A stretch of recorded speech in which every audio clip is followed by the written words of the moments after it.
Because it takes humility to accept that you are the cause of the problem. Diba? Immediately. I just want to teach you something here. Oh yeah. Ako gigamit ang word nga problem kay para ang mindset na to. Diba? Okay, but again, automatic. Diba? Ako ba nung dili sila ba to blame, diba? Kung atong bugs, diba? But siya automatic. No, iyang gi-accept no na diri sa kuha ang gap, diri sa ko ang challenge. Oh, di ba? So, yeah, it takes humility to make it happen, especially sa team. Okay, stress is imbalance. What's the word? Imbalance. Of expectation versus reality. Okay, di ba? Nag-expect ka. Tingnan na ko nimo nga naamoy mga sakit na itong isulti ganina. Bikog. Di ba? Bikog. Nyawa na tuman mo nang na-stress mo. Anything, simple definition of stress is imbalance between expectation and reality. Ang result, stress. Because we have the wrong definition of how we live life. Okay? Because ang ato amang God is order for you to have a balance, work and life, dapat 50-50. Tama? 50% life, 50% work. Anything na madisbalansi na siya, wala na. It's cause stress. Okay, pangutanong ka mo karon. Pila ka percent kaya ang imong life, pila ka percent ang imong work? In your case, pila ka percent? Just give me lang. Sorry. 60-40. Oh, 60? 40. 60 meaning what's 60? The work then 40. Yeah. Yeah. Kita mo 60% work, 40% life. Meaning, imbalance na rin siya. Diba? So, stress. Diba? Guilty ka. Wala na ko time sa akong self, wala akong time sa akong life. Tanaw ba? Wala na. Lalain na gani siya. Sorry. Kasi, are you getting me? Diba? Sige, sample. Kinsa pa dire? Ma'am, sa imuha, pila ka percent? 60 work. 40 life. Sino yung mga 70 diri ang work? Ryan. Yes, bro. How many percent? 60-40 lang ako para sa Dili, I want you to be honest. I want honesty here. Yeah, 60-40 lang ako sa ko. 60? Balance man ako. Okay, it's not balance, bro. 60-40 is not balance, I tell you. What is the balance? Okay, so muna nga we live, no? A balance, hindi, maglisod ta.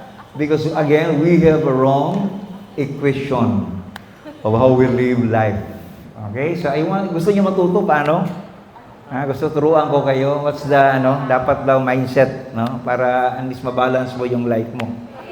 Okay, ganito yan. Do not use 50-50. Okay, do not use the 50-50 equation. 50-50 equals 100, right? Okay, so ano dapat na equation? Ask me what? 100-100.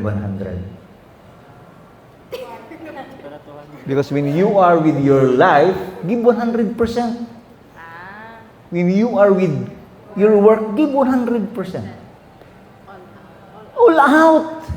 Kaya ka nagigilty kasi, di ba, mga 60 na ko diri, 40 na ko diri, 70 ko diri, 30 ko diri. Are you getting me? Di ba, nang disbalance eh. So no, if you are with your loved ones, love twice, love thrice, di ba? Give it all. It can never go wrong. When you're at work, give your 100%. So the margin of stress is very small, I tell you. We keep balancing. Di ba? We keep balancing. So muna nga stressful ang kinubuhin. So to avoid stress and to manage stress before stress manages you and to live your life, use the right equation. 100% life, 100% work. Make sense? Yes. I'm using it. Okay? So, wala ka sa pamilya, all out. Nga naman ka, naglabo at mangkaglain. Diba? That's why ma-guilty ka. Right? Pagkabot mo sa work, di ba? Ang imong nahuna, wala sa give, di ba? So, muna ang mag-guilty ka. So, again, the formula is simple. Give 100%. Okay, so I'm just telling you, simple lang na siya, no? But it works for me. Before, ganun din ako. 70% work, 80% work, di ba?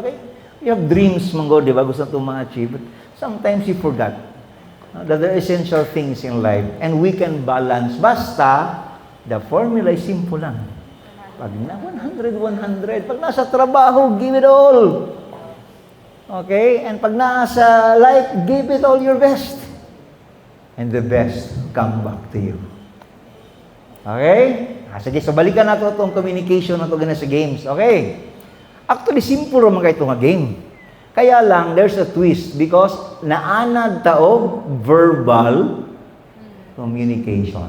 Tama? Because communication is verbal. Pero we do forget that it is non-verbal. Where in fact, non-verbal is mga siguro 80% of communication. Dili siya verbal eh. It's non-verbal. Ang dako kay percentage sa communication. So, ganina nakalitan ta.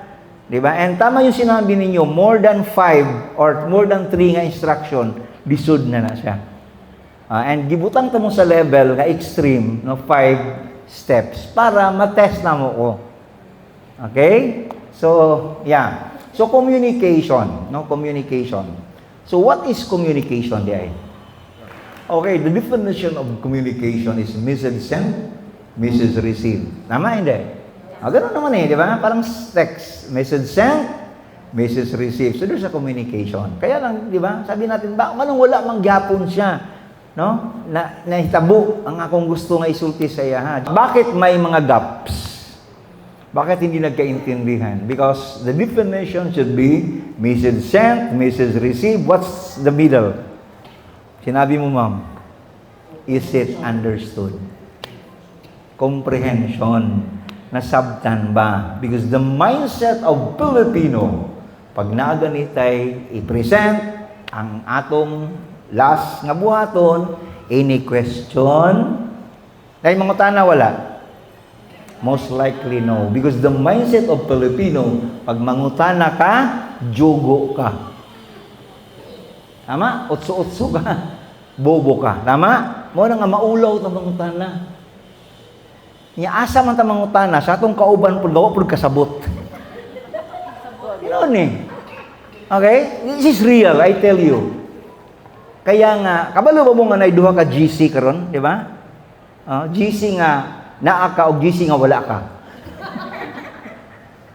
Real dili. Tinuod, anhin ninyo. Tinuod man eh, di ba? Magbuhat ka itong GC, ka dito sa mangutana.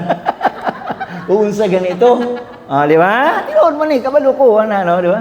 So, ingon anata. Because again, we have that mindset that if you ask, bobo ka. Dapat ato na siyang i-break, no? Na mindset. Dapat, the question is, nasabtan ba? Okay? Example, mag-download si ma'am sa inyo, ha?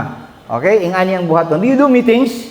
Right? Okay, so ang buhaton dapat, I teach how to do effective meetings. So dapat, dili, ang question is, any question. Dapat, ingani na to. Okay, so mag-meeting, may example kini nga team, dili kami 5. Okay, so istorya mi. So Cherry, okay, unsay imong nasabtan sa akong gisulti? So I now ask different question. So Cherry now, unsay buhaton niya? Mo share siya. Then how can I now gauge kung nasabtan gyud niya o wala? Then, what's your name? Neva. Anything that you can add?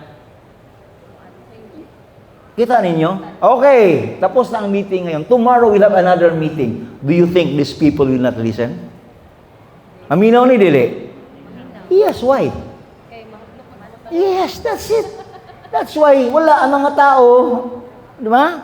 Pasa lang because wala man. The question that we are asked is not the right question. Di ba? Puta na naton sa man. Do you have question? Dali gina. Dali gina sila gusto. Muli. Pero pag anaon mo ang style, okay. So what did you understand? Not necessarily a word for word, right? But you can gauge now. And you know what? This is the thing. If you can do this as a culture, mahimo na ning ways of working of parts sa inyo. Grabe ni siya. Effective kayo ni siya nga ways. Right? And I want you to have this mindset na pag tinanong ka ng kasama mo, what do you understand sa kong gisulti? Do not feel bad. Okay? Ang saka, ang pangutanon ko, bugo ko, diloy. Di ba? This is just a validation and a practice of what I'm sharing you today. Because if you really want to be successful in life, these are the tools that I'm sharing with you. Okay, kay mo ni kasagaran, sigig meeting. Naka-meeting-titis na. Okay, so meetings, to make it effective, ask the right question. And to do that, any question, yes. So, unsa may nasabtan nimo? Okay, then you can gauge. Do you think it's effective? Do you think it will be add value to you? Yeah? Okay, so again, the keyword is nasabtan ba. Kaya kung dili na masabtan, useless din ang tanang communication.